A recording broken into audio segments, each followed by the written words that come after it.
3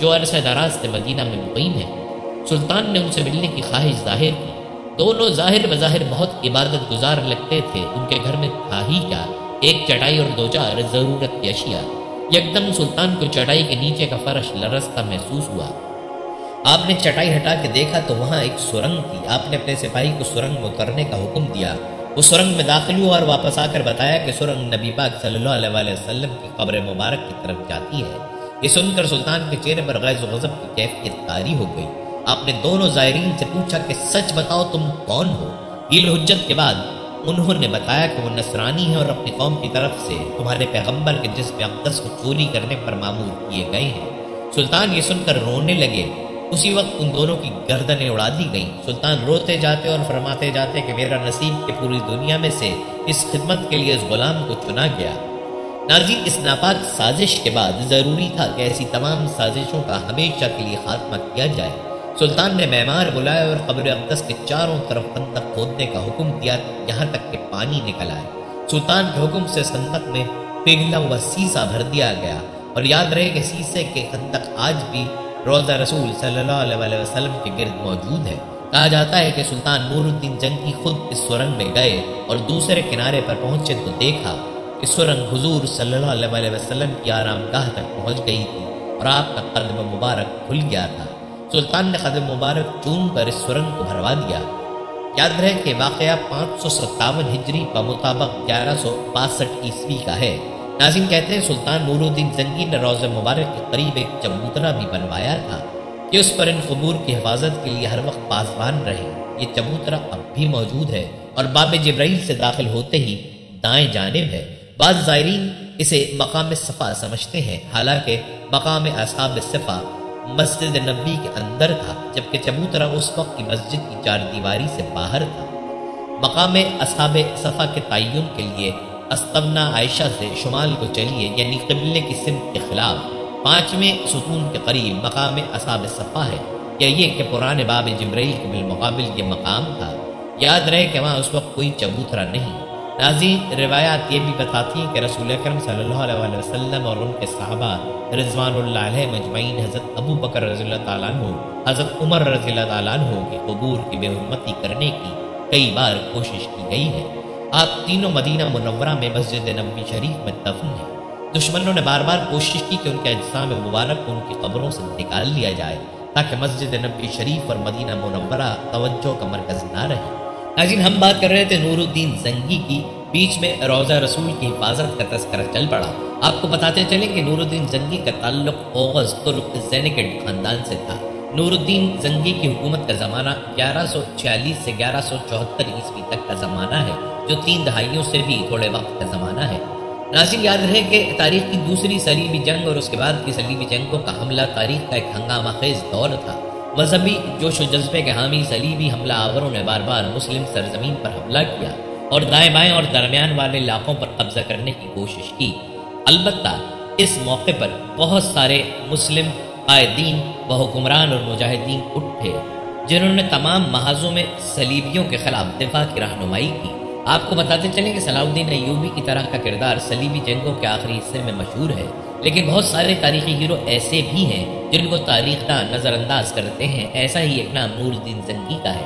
تاریخ بتاتی ہے کہ عماد الدین زنگی کی وفات کے مختصر وقفے کے بعد ان کے بیٹوں نور الدین اور سیف الدین نے ریاست کو آپس میں بانٹ لیا۔ نور الدین نے خود حلب میں ہی قیام کیا، جبکہ سیف الدین نے موصل میں رہنے کا انتخاب کیا۔ یہ اس کے بالکل برعکس تھا جو سارے مسلمان حکمران، عمرہ اور بادشاہ اکثر دیکھتے ہیں۔ دونوں بھائیوں کے مابین جانشینی یا باہمی دشمنی نہیں تھی۔ اس کا موازنہ سلطنت عثمانیہ کے شہزادوں یا مغل سلطنت کے مابین ہونے والے جانشینی کی جنگوں سے کریں تو آپ کو معلوم ہوگا کہ نور الدین اور اس کا بھائی کتنے عقیدت مند تھے۔ ناظرین، تاریخ بتاتی ہے کہ جیسے ہی نور الدین اقتدار میں آئے، ان کا بنیادی مقصد یہ تھا کہ صلیبیوں کے ہاتھوں مزید زمینیں ضائع نہ ہوں یا شہر تباہ نہ ہو۔ لہٰذا انہوں نے صلیبی حملہ آوروں کے خلاف اتحاد کے خواہاں خطے کی دوسری مسلم ریاست تک پہنچنے کے لیے متعدد کوششیں۔ تاریخ بتاتی ہے کہ نور الدین زنگی کے ساتھ ازدواجی اتحاد کے باوجود دمشق کا گورنر معین الدین انور صلیبی ریاستوں کو مشتعل کرنے میں ہچکچاتا تھا اور اکثر زندگی کے ارادوں سے گھبراتا تھا۔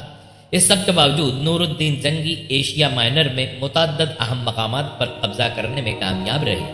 جب جرمنی کے کوناٹ سوم اور فرانس کے لوئی ہفتم کی قیادت میں دوسری صلیبی جنگ وہاں پہنچ گئی تو نور الدین کی کامیابیوں نے اس بات کو یقینی بنا لیا تھا کہ کھوئے ہوئے علاقوں کی دوبارہ دیکھ بھال کے لیے بہت کم کام کر سکتے ہیں۔ کہتے ہیں صلیبیوں نے دمشق کے ناکام محاصرے کی کوشش کی، جس کے بعد نور الدین زنگی نے مغرب کی طرف مزید زور دینے کا فیصلہ کیا۔ اناب کی جنگ میں حالات اس وقت سامنے آئے جب نور الدین زنگی نے پوئٹرس کے شہزادہ ریمنڈ اور علی بن وفا کے نظاری خاندان کی مشترکہ افواج کو تباہ کر دیا۔ جنگ کے بعد نور الدین نے شام پر اپنا غلبہ حاصل کرنے کے لیے علامتی طور پر بحیرہ روم میں نہا کر ساحل کی طرف مارچ کیا۔ ناظرین، تاریخی روایت کے مطابق پہلی صلیبی جنگ کے فوراً بعد ہی دمشق کے مسلمان حکمران صلیبیوں کے ساتھ دو طرفہ معاہدہ کر چکے تھے، تاہم دو طرفہ حصہ زیادہ تر کاغذات پر تھا۔ صلیبی جنگجو جو اپنے علاقے میں توسیع کے خواہش مند تھے، انہوں نے عام معاہدوں کے نفاذ کے باوجود دوسری صلیبی جنگ کا آغاز کیا۔ دمشق کے حکمران معین الدین اور اس کے جانشین مجیر الدین صلیبیوں سے مقابلہ کرنے کے لیے کم سے کم تیار تھے۔ دراصل مجیر الدین صلیبیوں کو دمشق میں اپنی نشست بچانے کے لیے سالانہ خراج تحسین پیش کرنے کی حد تک گیا تھا۔ اس کی پالیسیوں کے خلاف اس طرح کی دشمنی تھی کہ دمشق کی آبادی مجیر الدین کے خلاف بڑھ گئی اور شام کے علاقے پر قبضہ کرنے میں نور الدین زنگی کی مدد کی۔ یہی وجہ ہے کہ نور الدین زنگی کو شام پر اپنا اختیار برقرار رکھنا پڑا، کیونکہ صلیبی حملہ آوروں کو برقرار رکھنے کے لیے اس طرح کے اقدامات ضروری تھے۔ ناظرین، تاریخ بتاتی ہے کہ شام اور شمال میں جانے والے صلیبیوں نے اپنی توجہ مصر میں فاطمیوں کی طرف پھیر لی، جبکہ فاطمیوں کے برائے نام حاکم العین اقتدار میں تھے۔ وزیر شاور بن مجیب الصدی فیکل حکمران تھے۔ کہتے ہیں کہ جب یروشلم کے بادشاہ املر اول کی سربراہی میں صلیبی حملہ آوروں نے حملہ کیا تو فاطمی کمزور تھے، جو مصر جلدی سے گر گیا اور شاور نے مدد کے لیے نور الدین زنگی سے رابطہ کیا۔ نور الدین زنگی نے اپنی فوج مصر بھیجنے اور دمشق کو بے دفاع چھوڑنے کے بارے میں مطمئن نہیں تھے، لیکن اس کے بعد ان کے جنرل اسد الدین شیر کو صلاح الدین ایوبی کے چچا نے بھی راضی کر لیا۔ ناظرین، یوں اسد الدین شرکو نے مصر میں تیزی سے فائدہ اٹھایا اور اس نے صلیبیوں کو ایک بار پھر مسلم سرزمین سے روانہ کیا۔ تاہم اسی موقع پر فاطمیوں کے معزول وزیر شاور نے اپنے اصل ارادے ظاہر کیے۔ اس نے شاہ امراق اول کے ساتھ اتحاد کیا اور شیرکو کی سربراہی میں زینگیٹ افواج کے ساتھ مؤثر طریقے سے دھوکہ دیا۔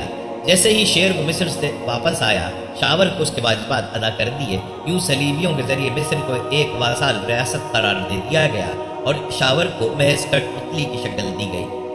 آخرکار شاور کے بیٹے خلیل نے نور الدین زنگی سے دوبارہ مدد کی درخواست کی اور جب اسد الدین شیر کو پہنچا تو اس بار کوئی دھوکہ نہیں ہوا۔ مصر پر دوبارہ قبضہ کر لیا گیا اور شیر کو مصر کے وزیر کے طور پر قائم ہوا۔ آخرکار وہ صلاح الدین اعظم کے بعد جانشین بن گیا۔ ناظرین، یاد رکھیں، نور الدین زنگی کے فوجی کیریئر کے بارے میں بہت کچھ کہا جا سکتا ہے۔ وہ ایک قابل کمانڈر تھے، انہوں نے حملہ آور صلیبیوں کے خلاف اپنی جستجو میں کوئی دبدبہ نہیں چھوڑا، لیکن ناظرین افسوس سے کہنا پڑتا ہے کہ آج مسلمانوں کو نور الدین زنگی اور ان کے ہمسروں کی زندگی کے بارے میں کتنا کم علم ہے۔ تاریخ اسلام کے ابتدائی قرون وسطیٰ کے رہنما نے اسلام اور سماجی انصاف کے شعلے کو زندہ رکھنے کے لیے جس محنت سے کوششیں کی وہ بھولی ہوئی ہیں۔ یاد رہے کہ نور الدین زنگی ایک عظیم شخصیت اور مثالی جرأت اور پرہیزگاری کے حامل شخص تھے۔ ناظرین، اگر دیکھا جائے تو آج کے مسلمان نوجوانوں کو اپنی تاریخ میں جھانکنے کی فرصت ہی نہیں۔ آج بیت المقدس میں مسجد اقصیٰ کے ساتھ کیا کچھ ہو رہا ہے، فلسطین کے مسلمانوں پر کتنے مظالم اٹھائے جا رہے ہیں، لیکن مسلمان خاموش ہیں۔ کیا آپ نے سوچا ہے کہ اس خاموشی کا نقصان کیا ہوا ہے؟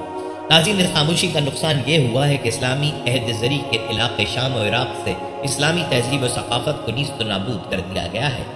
اب آنے والی نسلیں کھنڈرات پر یہود و نصارہ کی نئی کنسٹرکشن کے امور دیکھیں گی۔ بابل اور نینوا کی وراثت کھنڈر بنا دی گئی۔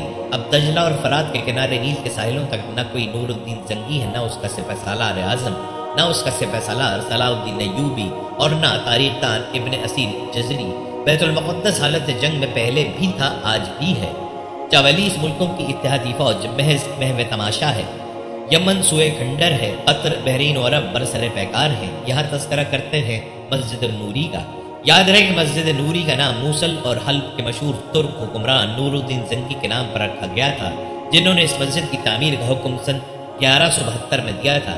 اس کے 2 سال بعد نور الدین زنگی انتقال کر گئے تھے۔ یہی وہ مسجد تھی جہاں سے البغدادی نے خلافت کے فتنے کا اعلان کیا تھا۔ نور الدین زنگی کی بڑی وجہ شہرت یہ ہے کہ انہوں نے مختلف علاقوں کے مسلمان افواج کو یکجا کر کے عیسائی صلیبیوں کے خلاف جہاد کا پیغام دیا تھا۔ ناظرین، مسجد کے مینار کا بیرونی حصہ ایرانی طرز تعمیر کی ایک عمدہ مثال تھا۔ جس میں اینٹوں کو اس انداز میں لگایا گیا کہ سادہ اینٹیں بھی ایک خوبصورت نمونہ پیش کرتی تھی۔ مینار کی چوٹی گنبد کی شکل میں تھی جس پر سفید پلستر لگا ہوا تھا۔ جب یہ مینار تعمیر کیا گیا تھا تو اس کی اونچائی 150 فٹ تھی، لیکن جب 14ویں صدی میں مشہور سیاح ابن بطوطہ کا موصل سے گزر ہوا تو انہوں نے دیکھا کہ مینار اس وقت بھی ایک جانب جھک چکا تھا، اس لیے اس وقت بھی اس مینار کو لوگ الحبدہ یا کوہان کے نام سے جانتے تھے۔ جہاں تک ماہرین کا تعلق ہے تو ان کا کہنا تھا کہ جھکاؤ کی وجہ اس علاقے میں شمال مغرب سے چلنے والی ہوا ہے، اینٹوں پر جنوب سے پڑنے والی تیز دھوپ یا وہ کمزور جپسم ہے جو اینٹوں کے درمیان لگا ہوا ہے۔ ناظرین، آپ کو بتاتے چلیں کہ نور الدین زنگی کی شہرت کی بڑی وجہ یہ ہے کہ انہوں نے مختلف علاقوں کے مسلمان افواج کو یکجا کر کے عیسائی صلیبیوں کے خلاف جہاد کا پیغام دیا تھا۔ عیسائیوں سے بیت المقدس واپس لینے کے لیے سلطان نور الدین زنگی نے پہلے ایک مضبوط حکومت قائم کرنے کی کوشش کی اور اس مقصد کو حاصل کرنے کے لیے گرد و نواح کی چھوٹی چھوٹی مسلمان حکومتوں کو ختم کر کے ان کو اپنی مملکت میں شامل کر لیا۔ شروع میں نور الدین کا دارالحکومت حلب تھا۔ 549 ہجری میں اس نے دمشق پر قبضہ کر کے اسے دارالحکومت قرار دیا۔ اس نے صلیبی ریاست انطاکیہ پر حملے کر کے کئی قلعوں پر قبضہ کر لیا اور بعد ازاں ریاست کوڈیسیا پر مسلمانوں کا قبضہ ختم کرنے کی عیسائیوں کی کوشش کو بھی ناکام بنا دیا۔ دوسری صلیبی جنگ کے دوران دمشق پر قبضہ کرنے کی کوششوں کو بھی انہوں نے ناکام بنا دیا اور بیت المقدس سے عیسائیوں کو نکالنے کی راہ ہموار کر دی۔ ناظرین، یاد رہے کہ دوسری صلیبی جنگ میں فتح بدولت ہی مسلمان تیسری صلیبی جنگ میں فتح یاب ہو کر بیت المقدس واپس آنے میں کامیاب ہوئے۔ اس زمانے میں مصر میں فاطمی حکومت قائم تھی، لیکن اب وہ بالکل کمزور ہو گئی تھی اور مصر چونکہ فلسطین سے ملا ہوا تھا اس لیے عیسائی اس پر قبضہ کرنا چاہتے تھے۔ یہ دیکھ کر نور الدین نے ایک فوج بھیج کر 564 میں مصر پر بھی قبضہ کر لیا اور فاطمی حکومت کا خاتمہ کر دیا۔ اپنے 28 سالہ دور اقتدار میں نور الدین نے نہ صرف دمشق پر قبضہ کیا بلکہ مستقبل میں صلاح الدین ایوبی کو ملنے والی کامیابیوں کی بنیاد رکھی۔ اس وقت صلاح الدین ایوبی مصر میں نور الدین زنگی کی فوج کے کمانڈر تھے اور پھر اپنے رہنما کے انتقال کے بعد سن 1187 میں انہوں نے بیت المقدس کو آزاد کرایا اور ایوبی عہد کی بنیاد رکھی تھی۔ ناظرین، ہم نے ذکر کیا تھا کہ نور الدین زنگی نے بیت المقدس کو فتح کرنے اور آزاد کرنے کا خواب دیکھا تھا۔ بیت المقدس یعنی مسجد اقصیٰ کے اندر نصب کرنے کے لیے عالیشان ممبر بھی بنوایا تھا، لیکن اس کی زندگی نے وفا نہ کی اور وہ یہ کام سر انجام نہ دے سکے۔ آئیے آپ کو بتاتے ہیں کہ نور الدین زنگی کا بنوایا ہوا ممبر بیت المقدس میں کس نے نصب کرایا۔ ناظرین، یہ کام نور الدین کے سپاہی صلاح الدین ایوبی نے کیا، جس کو فاتح بیت المقدس کے نام سے پکارا جاتا ہے۔ آپ کو بتاتے چلیں کہ صلاح الدین ایوبی کا مکمل نام الملک الناصر سلطان صلاح الدین یوسف بن نجم الدین ایوبی تھا۔ 1137 میں عراق کے شہر تقرب میں ایک متوسط طبقے سے تعلق رکھنے والے کرد خاندان میں پیدا ہوئے۔ مصر کی فتح اور صلیبیوں کے مقابلے میں آنے سے پہلے وہ اس بات کا اندازہ نہ کر سکتا تھا کہ یہ نونہال بیت المقدس کا فاتح اور عالم اسلام کا محافظ ثابت ہوگا۔ اس کی قسمت میں وہ سعادت لکھی ہے جو بڑے بڑے عالمی شرفا اور صلحہ کے لیے قابل رشک ہے۔ صلاح الدین ایوبی 17 سال کی عمر میں اپنے والد کے ساتھ نور الدین زنگی کے دربار میں آئے۔ ان کی شہرت کا آغاز اس وقت ہوا جب ان کے چچا اسد الدین شیر کو پہلی بار 1163 میں مصر کے خلاف اپنی مہم میں ساتھ لے گئے۔ ناظرین، تاریخی روایات بتاتی ہیں کہ 1169 میں جب مملکت کی حکومت سلطان کے ہاتھ میں آئی تو یہ خیال ان کے دل و دماغ میں جم گیا کہ اللہ تعالیٰ کو ان سے کوئی بڑا کام لینا ہے جس کے ساتھ راحت و عیش کا کوئی جوڑ نہیں۔ صلاح الدین ایوبی کے معتمد خاص قاضی بہاؤالدین شہزاد لکھتے ہیں، حکومت کی باغ دوڑ ہاتھ میں آ جانے کے بعد دنیا ان کی نظر میں ہیچ ہو گئی۔ شکر گزاری کا جذبہ ان کے دل میں موزن ہوا، عیش و تفریحات سے منہ موڑ لیا اور ایک سنجیدہ اور جفاکش زندگی اختیار کی۔ جہاد کی محبت اور عشق ان کے رگ و ریشے میں سرایت کر گیا تھا، ان کے قلب و دماغ پر چھا گیا تھا۔ یہی ان کا موضوع گفتگو تھا اور اس کی تیاری میں ہم وقت مصروف رہتے تھے۔ قسم کھائی جا سکتی ہے کہ جہاد کا سلسلہ شروع ہونے کے بعد انہوں نے ایک پیسہ بھی جہاد اور مجاہدین کی مدد کے علاوہ کسی دوسرے مصرف میں خرچ نہیں کیا۔ ایک مرتبہ فرمایا کہ میرا ارادہ ہے ساحل کو صلیبیوں سے پاک کرنے کے بعد ملک کو تقسیم کر کے خود یہاں سے رخصت ہو جاؤں اور سمندروں میں سفر کر کے یورپ کے جزائر تک پہنچوں، ان مغربیوں کے وہاں تک تعقب کروں کہ روئے زمین پر کوئی کافر زندہ نہ رہ جائے یا میری جان اس ارادے میں کام آ جائے۔ میدان جنگ میں سلطان کی کیفیت ایسی غمزدہ ماں جیسی ہوتی تھی جس نے اپنے اکلوتے بچے کا داغ اٹھایا ہو۔ وہ ایک صف سے دوسری صف تک گھوڑا دوڑاتے پھرتے اور لوگوں کو جہاد کی ترغیب دیتے، ان کی آنکھوں سے آنسو جاری ہوتے تھے۔ ناظرین، آپ کو بتاتے چلیں کہ صلاح الدین ایوبی قبلہ اول کو آزاد کرانے کی قسم کھا چکا تھا، چنانچہ وہ مصر سے فاطمی خلافت کے خاتمے اور اندرونی سازشوں کا قلقمہ کرنے کے بعد تیزی سے فلسطین آیا اور 1187 کو حطین کے مقام پر وہ فیصلہ کن مارکا ہوا جس میں ذلت آمیز شکست کے بعد صلیبیوں کے پاؤں ارض مقدس سے اکھڑ گئے اور حطین کی فتح مسلمانوں کے لیے قبلہ اول کی فتح کا دروازہ ثابت ہوئی۔ مورخین نے لکھا ہے کہ اس جنگ میں 30,000 جانیں کام آئیں۔ ٹوٹی ہوئی صلیبوں اور کٹے ہوئے ہاتھ پاؤں میں مردوں کے ڈھیر اس طرح لگے ہوئے تھے جس طرح پتھر پر پتھر پڑے ہوئے، اور کٹے ہوئے سر زمین پر اس طرح پڑے تھے جیسے خربوزے کے کھیت میں خربوزے پڑے نظر آئیں، جو شاید زندہ بچے سب مسلمانوں کے ہاتھوں گرفتار ہو گئے۔ روایت بتاتی ہے کہ بعض اوقات ایک مسلمان 30 عیسائی سپاہیوں کو جنہیں اس نے خود گرفتار کیا تھا خیمے کی رسی میں باندھے لے جا رہا ہوتا ہے۔ ناظرین، کہا جاتا ہے کہ صلاح الدین ایوبی نے میدان جنگ میں اپنا خیمہ نصب کرانے کے بعد قیدی پیش کرنے کا حکم دیا۔ عیسائیوں کے سالار اور بادشاہ جو اس جنگ میں گرفتار ہوئے تھے سلطان کے سامنے حاضر کیے گئے۔ سلطان نے بیت المقدس کے حاکم گائی کو اپنے پہلو میں بٹھایا اور شہزادہ اور یاد والی پور کی طرف بالکل توجہ نہ دی۔ سلطان نے گائی کو پیاسا دیکھ کر اسے ٹھنڈے پانی کا پیالہ دیا اور اس نے کچھ پانی پیا۔ بچا ہوا پانی شہزادے کو دے دیا۔ سلطان اگرچہ نہایت متحمل مزاج اور بردبار آدمی تھا، لیکن اس وقت انتہائی غضبناک ہو گیا اور ترجمان سے کہا کہ گائی سے کہو اسے پانی تم نے دیا ہے، میں نے نہیں، کیونکہ عرب پانی اور نمک اس کو دیتے تھے جس کو معاف کر دیتے تھے۔ شہزادہ اور ریاض، بعض مورخین نے اس کا نام ارناد اور بعض نے ریجنالڈ میں لکھا ہے۔ سلطان کا غضبناک ہونے کی وجہ یہ تھی کہ اس دور کے عیسائی بادشاہ اخلاق اور کردار سے ایسے عاری تھے کہ مسلمانوں کے قافلے لوٹ کیا کرتے تھے، ان کی معصوم اور نابالغ بچیوں کو اغوا کر کے لے جاتے تھے، جنہیں بعد میں جاسوسی کی تربیت دے کر مسلمانوں کے علاقے میں مخبری کے لیے بھیجتے تھے۔ شہزادہ ریاض نے بھی حجاز مقدس سے حج کی سعادت حاصل کر کے واپس آنے والے حجاج اکرام کے قافلے پر حملہ کیا تھا۔ جب ان مظلوم اور بے کس حاجیوں نے رحم کی درخواست کی تو اس بدبخت اور سیاہ باطن نے ان سے کہا کہ نعوذ باللہ اپنے محمد سے کہو تمہاری مدد کریں۔ جب سلطان ایوبی کو اس بات کا علم ہوا تو اس نے منت مانی تھی کہ اگر یہ گستاخ اس کے ہاتھ آ گیا تو اسے اپنے ہاتھوں سے قتل کرے گا۔ ناظرین، تاریخ بتاتی ہے کہ حسین کی فتح کے بعد جلدی وہ سعادت سعید بھی آ گئی جس کی سلطان کو بے حد آرزو تھی، یعنی بیت المقدس کی فتح۔ کہا جاتا ہے کہ صلاح الدین ایوبی کو بیت المقدس کی ایسی فکر تھی، اس کے دل پر ایسا بوجھ تھا کہ پہاڑ اس کے متحمل نہیں تھے۔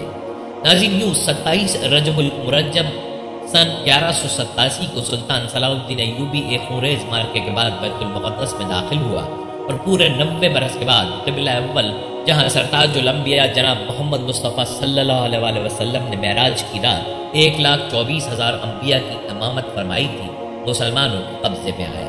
یہ بھی ایک عجیب اتفاق ہے کہ صلاح الدین ایوبی بھی اسی تاریخ کو مسجد اقصی میں داخل ہوا جس تاریخ کو سیدنا محمد مصطفیٰ صلی اللہ علیہ وآلہ وسلم مسجد اقصی سے معراج کے لیے تشریف لے گئے تھے۔ ناظرین، یہ ایک عظیم الشان فتح تھی۔ بیت المقدس کی فتح سے سلطنت اسلام کو ایک نئی زندگی عطا ہوئی اور پورے عالم اسلام کو ایک زبردست خوشی ہوئی۔ فتح کے بعد سلطان نے قبۃ الصخرہ پر نصب صلیب اتروا دی، اسے عرق و گلاب و مشک سے غسل دیا اور نور الدین زنگی کا بنوایا ہوا ممبر مسجد میں نصب کروا دیا۔ تاریخ بتاتی ہے کہ بیت المقدس میں 90 برس بعد جمعے کی نماز ہوئی، اس کی فضا اللہ اکبر کے شیریں نغموں سے گونج اٹھی۔ نماز جمعہ کی امامت ابو المات قاضی محی الدین ابن زکی نے کرائی۔ ناظرین، وہ بھی ایک المناک گھڑی تھی جب سن 1099 میں صلیبیوں نے بیت المقدس پر قبضہ کیا تھا تو شہر کے گلی کوچوں میں مسلمانوں کا خون پانی کی طرح بہایا گیا تھا۔ صلیبی فوجی مسلمانوں کے گھروں میں گھس گیا اور کسی کو زندہ نہ رہنے دیا۔ زندہ رہیں تو صرف وہ نوجوان لڑکیاں جو بعد میں وحشیوں کی اذیت سے مریں۔ بچوں کو نیزوں کی انیوں میں اور اس کے اوپر اٹھانا ان کا دل پسند اور محبوب مشغلہ بن گیا تھا۔ مسلمان یہ سوچ کر کہ مسجد اقصی تمام مذہبوں میں مقدس سمجھی جاتی ہے، وہاں وہ قتل و غارت گری سے محفوظ رہیں گے، مسجد اقصی میں پناہ گزین ہو گئے۔ جن کو یہاں جگہ نہ ملی وہ باب داؤد اور دوسری مسجدوں میں چلے گئے، ان کی تعداد 70,000 کے قریب تھی۔ صلیبی جو مسجد اقصی کو اپنی عبادت گاہ اور مقدس مقام کہتے تھے، انہوں نے اس کے تقدس اور احترام کا ذرا بھی خیال نہ کیا اور ان مقامات پر مسلمانوں کا اتنا خون بہایا کہ مسجد اقصی، باب داؤد اور تمام مسجدیں نہتے اور بے گناہ شہریوں کی لاشوں سے بھر گئی۔ ناظرین، یوں 90 برس بعد جب سلطان ایوبی بیت المقدس میں فاتح کی حیثیت سے داخل ہوا تو نہ صرف یہ کہ وہ مسلمانوں پر ڈھائے گئے مظالم کا بدلہ لینے پر قادر تھا بلکہ حق بجانب تھا، لیکن اس نے اعلیٰ ظرفی کا ثبوت دیتے ہوئے نہتے شہریوں سے جو مسلمانوں کو ڈھائے گئے تمام مظالم میں برابر کے شریک تھے، انتقام لینے کے بجائے یہ اعلان کرا دیا کہ تمام عیسائی 40 دن کے اندر اندر فی مرد 10 دینار، فی عورت 5 دینار اور فی بچہ 1 دینار زر فدیہ ادا کر کے شہر سے سلامتی کے ساتھ نکل سکتے ہیں۔ کہا جاتا ہے کہ 10,000 عیسائیوں کا فدیہ خود سلطان نے ادا کیا اور بہت سے شہریوں کو فدیہ لیے بغیر چھوڑ دیا۔ مشہور عیسائی مورخ سلطان کی اعلیٰ ظرفی کا اعتراف کرتے ہوئے لکھتا ہے، سلطان نے اپنے آپ کو ایسا علی ظرف اور کشادہ دل کبھی ثابت نہیں کیا تھا جتنا اس وقت کیا جب اس کی فوجیں صلیبی افواج سے یروشلم بیت المقدس کا قبضہ لے رہی تھی۔ ایک واقعہ بھی ایسا پیش نہیں آیا جس میں کسی عیسائی پر زیادتی کی گئی ہو۔ ناظرین، بیت المقدس کی ذلت آمیز شکست اور اس پر مسلمانوں کے قبضے سے پورے یورپ پر زلزلے کی کیفیت طاری ہو گئی۔ بابا روم نے صلیبی جنگوں کا اعلان کر دیا اور سارا یورپ بیت المقدس میں دوبارہ قبضہ کرنے کے لیے مسلمانوں کے مقابلے پر امڑ آیا، جس میں عیسائیوں کے تمام مشہور بادشاہ اور جنگجو شامل تھے۔ اپنے مقدس فریضے سے عہدہ برا ہو کر اور عالم اسلام کو صلیب کی غلامی کے خطرے سے محفوظ کر کے عظمت اسلام کا ایک پاسبان 57 سال کی عمر میں مارچ 1193 کو اس دنیا سے رخصت ہو گیا اور پورا عالم اسلام سوگ میں ڈوب گیا۔ لوگ دھاڑے مار مار کر رو رہے تھے۔ سلطان نے اپنے ترکے میں 1 دینار اور 37 درہم چھوڑے تھے۔ اس کے علاوہ زمین، باغ، جائیداد اور سونا چاندی کچھ بھی نہیں تھا۔ تجہیز و تکفین کا سارا انتظام قاضی الفاضل نے کیا۔ قاضی الفاضل محی الدین ابن زکی نے نماز جنازہ پڑھائی اور آپ کے جسد خاکی کو قلعہ منصورہ دمشق میں سپرد خاک کر دیا گیا۔ صلاح الدین ایوبی کا نام آج بھی اسلامی دنیا میں عزت و احترام کے ساتھ لیا جاتا ہے، مگر آج عالم عرب کی نااتفاقی اور طوائف الملوکی کی وجہ سے مسجد اقصیٰ پر یہودی قابض ہو چکے ہیں۔ مسجد اقصیٰ یہود کے قبضے میں حسرت غیاث اور غم و اندوہ کی تصویر بنی۔ 57 اسلامی ممالک کے سربراہان مملکت اور 1.5 ارب مسلمانوں سے ان کی غیرت پر سوال اٹھا رہی ہے۔ ناظرین، ہم بات کر رہے تھے اس ممبر کی جو سلطان نور الدین زنگی نے مسجد اقصیٰ کے لیے بنوایا تھا، لیکن نصب کرانے سے پہلے اس دار فانی سے رخصت ہو گئے تھے، اور یہ ممبر صلاح الدین ایوبی نے ان کے بعد مسجد اقصیٰ میں نصب کر کے ان کی خواہش کو پورا کیا۔ ناظرین، بعض لوگ یہ سوال کرتے ہیں کہ نور الدین زنگی اور صلاح الدین ایوبی کا آپس کا تعلق کیا تھا، تو آپ کو بتاتے چلیں کہ بعض لوگ صلاح الدین ایوبی کو نور الدین زنگی کا بھتیجا بتاتے ہیں، لیکن یہ بات درست نہیں ہے۔ صلاح الدین ایوبی نور الدین زنگی کے بھتیجے نہیں تھے، ان کے نسبتی ماموں ایوبی اور زندگی سے ان کے مختلف خاندانوں سے تعلق ظاہر ہے۔ حقیقت یہ ہے کہ صلاح الدین ایوبی کا باپ نجم الدین ایوبی کرد والی موصل عماد الدین زنگی کی فوج میں ایک افسر تھا۔ عماد الدین زنگی کے قلعہ جبیر کے محاصرے میں شہادت کے بعد اس کا بیٹا نور الدین محمود حلب شام میں جانشین بنا۔ سلطان نور الدین محمود زنگی نے 1174 میں وفات پائی تو دمشق میں اس کا بیٹا جانشین بنا۔ فاتح مصر صلاح الدین ایوبی قاہرہ میں ان کے نائب تھے۔ نور الدین زنگی کے بیٹوں کی نالائقی اور صلیبی خطرے کے پیش نظر دمشق کے علماء عمرہ نے صلاح الدین ایوبی سے سلطنت سنبھالنے کی درخواست کی تو انہیں مفاد امت کی خاطر دمشق آ کر زمام حکومت اپنے ہاتھ میں لینی پڑی۔ تاہم انہوں نے حلب کی حکومت نور الدین زنگی کے ایک بیٹے کے ہاتھ میں رہنے دی۔ سلطان نور الدین زنگی اور فاتح بیت المقدس سلطان صلاح الدین ایوبی نے شام، فلسطین، مصر اور حجاز یعنی مرکز اسلام کو صلیبی ہاتھوں سے بچانے اور آزاد کرانے میں جو عظیم الشان خدمات انجام دی، وہ تاریخ اسلام میں سنہری حروف سے لکھے جانے کے قابل ہے۔ آپ کو بتاتے چلیں کہ صلاح الدین ایوبی اسد الدین شیرکو کے بھتیجے تھے، جن کی قیادت میں صلاح الدین ایوبی نے صلیبیوں سے ساز باز کرنے والی فاطمی خلافت کے خلاف پہلی 2 یلغاریں کی تھیں۔ ناظرین، یہ تھا تذکرہ سلطان صلاح الدین ایوبی اور نور الدین زنگی کے تعلق کے حوالے سے۔ ہم ذکر کر رہے تھے سلطان نور الدین زنگی کا، بیچ میں ضمناً صلاح الدین ایوبی کا ذکر چل پڑا، جنہوں نے نور الدین زنگی کی دیرینہ خواہش کو پورا کیا اور بیت المقدس کو فتح کر کے ان کا تیار کرایا ہوا ممبر مسجد اقصیٰ میں نصب کرایا۔ ناظرین، کہا جاتا ہے کہ سلطان نور الدین زنگی بہادری میں اپنے باپ کی طرح تھے۔ ایک مرتبہ جنگ میں دشمنوں کی صف میں بار بار گھستے دیکھ کر اس کے ایک مصائب قطب الدین نے کہا، اے ہمارے بادشاہ، اپنے آپ کو امتحان میں نہ ڈالیے، اگر آپ مارے گئے تو دشمن اس ملک کو فتح کر لیں گے اور مسلمانوں کی حالت تباہ ہو جائے گی۔ سلطان نور الدین زنگی نے بات سنی تو اس پر بہت ناراض ہوا اور کہا، قطب الدین زبان کو روکو، تم اللہ کے حضور گستاخی کر رہے ہو، اس سے پہلے اس دین اور ملک کا محافظ اللہ کے سوا کون تھا؟ میں نہیں ہوں گا تو اللہ کسی اور کو کوئی ذمہ داری سونپ دے گا۔ ناظرین، تاریخ بتاتی ہے کہ سلطان نور الدین زنگی نے شریعت کی خود پابندی کی اور اپنے ساتھیوں کو بھی پابند بنایا۔ انہیں دیکھ کر دوسروں نے تقلید کی، جس کی وجہ سے عوام میں اسلام پر عمل کرنے کا جذبہ پیدا ہو گیا اور لوگ خلاف شرع کاموں کے ذکر سے بھی شرمانے لگے۔ یاد رہے کہ سلطان نور الدین صرف ایک فاتح نہیں تھا بلکہ ایک شفیق حکمران اور علم پرور بادشاہ تھا۔ اس نے سلطنت میں مدرسوں اور اسپتالوں کا جال بچھا دیا۔ اس کے انصاف کے قصے دور دور تک مشہور تھے۔ وہ بڑی ذاتی زندگی گزارتا تھا، بیت المال کا روپیہ کبھی ذاتی خرچ میں نہیں لایا۔ مال غنیمت سے اس نے چند دکانیں خرید لی تھیں جن کے کرائے سے وہ اپنا خرچ پورا کرتا تھا۔ تو اس نے اپنے لیے بڑے بڑے محل تعمیر نہیں کیے، بلکہ بیت المال کا روپیہ مدرسوں، شفا خانوں اور مسافر خانوں کے قائم کرنے اور رفع عامہ کے دیگر کاموں میں صرف کرتا۔ دمشق میں اس نے ایک شاندار شفا خانہ قائم کیا تھا، اس کی دنیا میں مثال نہ تھی۔ اس میں مریضوں کو دوا بھی مفت دی جاتی تھی اور کھانے اور رہنے کا خرچ بھی حکومت کی طرف سے ادا کیا جاتا تھا۔ کہتے ہیں سلطان نور الدین زنگی نے تمام ناجائز ٹیکس موقوف کر دیے تھے۔ وہ مظلوموں کی شکایت خود سنتا اور اس کی تفتیش کرتا تھا۔ ناظرین، نور الدین کی انہی خوبیوں اور کارناموں کی وجہ سے اس زمانے کے ایک مورخ ابن اسیر نے لکھا ہے کہ میں نے اسلامی عہد کے حکمرانوں سے لے کر اس وقت تک کے تمام بادشاہوں کی تاریخ کا مطالعہ کیا، لیکن خلفائے راشدین اور عمر بن عبدالعزیز کے سوا سلطان نور الدین زنگی سے زیادہ بہتر فرمانروا میری نظر سے نہیں گزرا۔ ناظرین، جہاں تک بات ہے سلطان نور الدین زنگی کی وفات کی، تو کہا جاتا ہے کہ سلطان نور الدین زنگی ابھی بیت المقدس پر حملے کی تیاریاں ہی کر رہا تھا کہ سلطان کو حشاشین نے زہر دے دیا۔ گلے میں سوزش پیدا ہو گئی جو کہ ان کی موت کا باعث بنی اور 15 مئی 1174 کو ان کا انتقال ہو گیا۔ انتقال کے وقت نور الدین کی عمر 58 سال تھی۔ اللہ تعالیٰ سے دعا ہے کہ اللہ تعالیٰ سلطان نور الدین زنگی کی قبر پر اربوں خربوں رحمت نازل فرمائے، آمین۔ ناظرین، آج بھی سرزمین بیت المقدس کسی نور الدین زنگی اور صلاح الدین ایوبی کے انتظار میں ہے، لیکن سوچنے کی بات ہے کہ آج کی مائیں نور الدین زنگی کیوں پیدا نہیں کر رہی ہیں؟ ہماری نسل سے جذبہ ایمان اور جذبہ جہاد کیوں ختم ہو گیا؟ اس حوالے سے ایک استاد اور شاگرد کی کہانی آپ کو بتاتے ہیں جو اس طرف اشارہ کرتی ہے کہ کوتاہی کہاں پر ہے۔ ناظرین، یہ استاد بتاتا ہے کہ 6 یا 7ویں جماعت کا کمرہ تھا اور میں کسی اور ٹیچر کی جگہ کلاس لینے چلا گیا۔ تھکن کے باوجود کامیابی کے موضوع پر طلبہ کو لیکچر دیا اور پھر ہر ایک سے سوال کیا، ہاں تم نے کیا بننا ہے؟ ہاں آپ کیا بنو گے؟ ہاں جی آپ کا کیا ارادہ ہے؟ کیا منزل ہے؟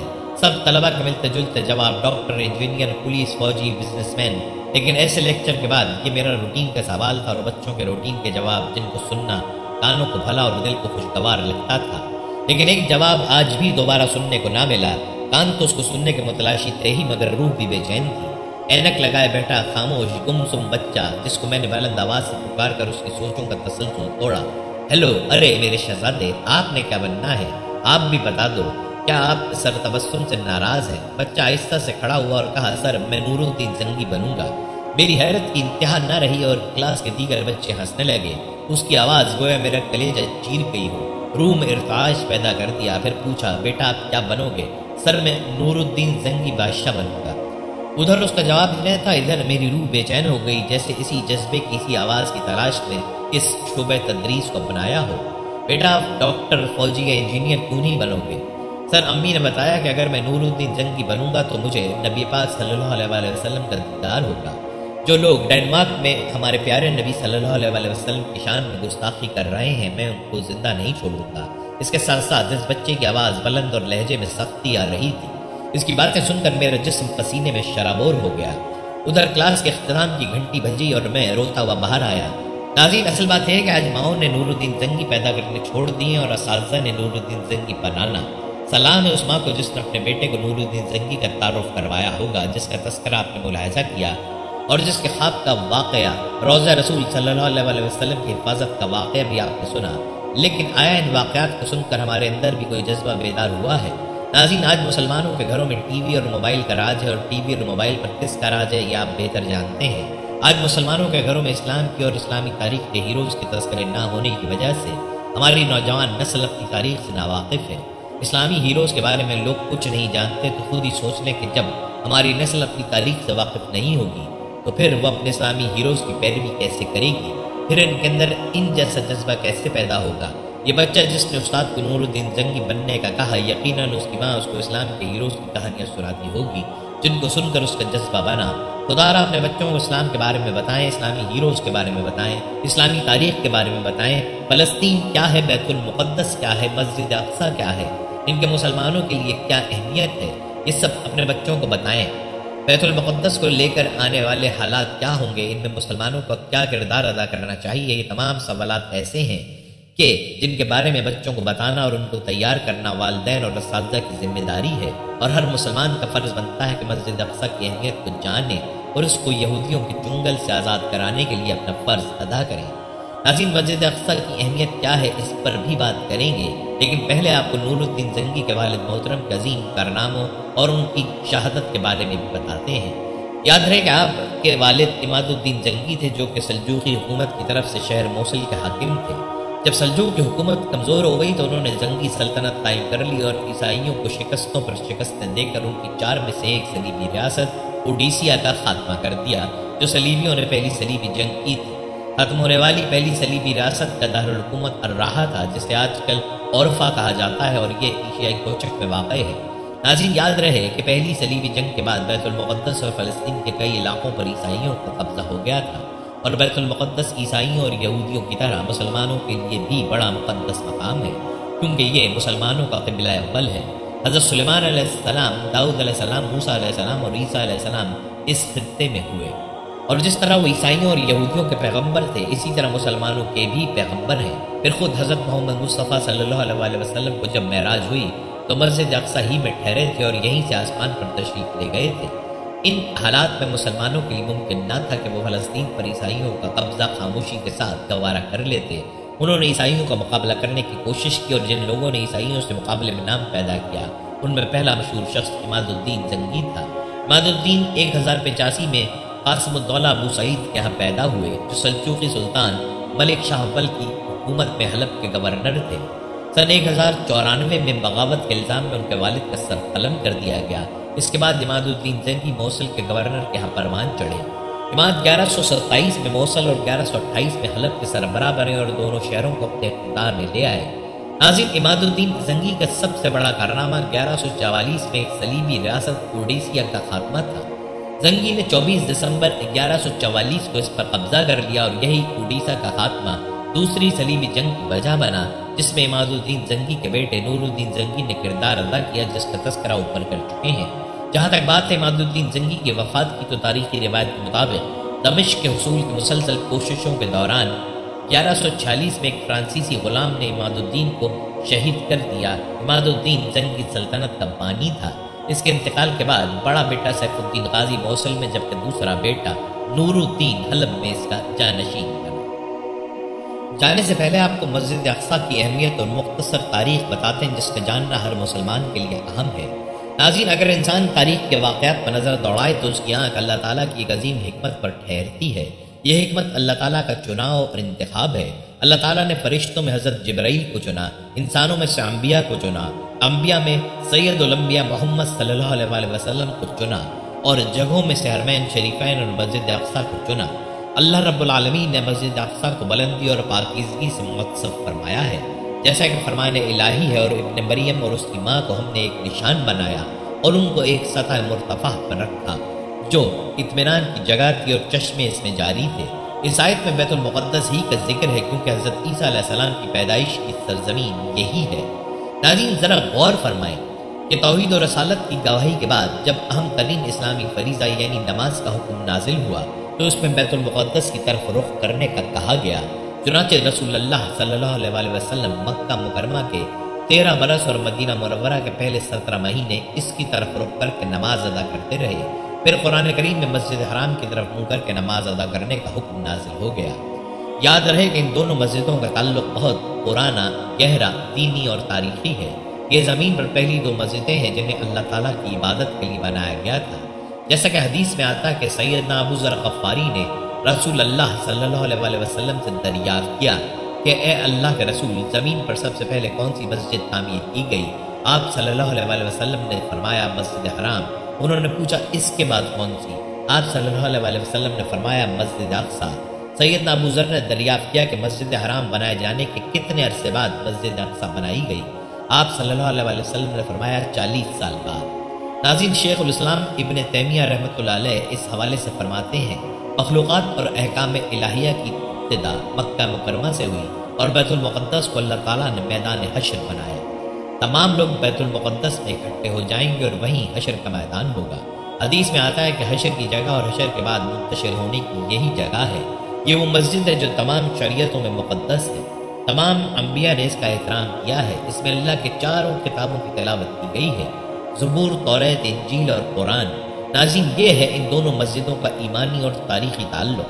دونوں نبوت کی جگہیں ہیں اور دونوں دنیا کی افضل ترین جگہیں۔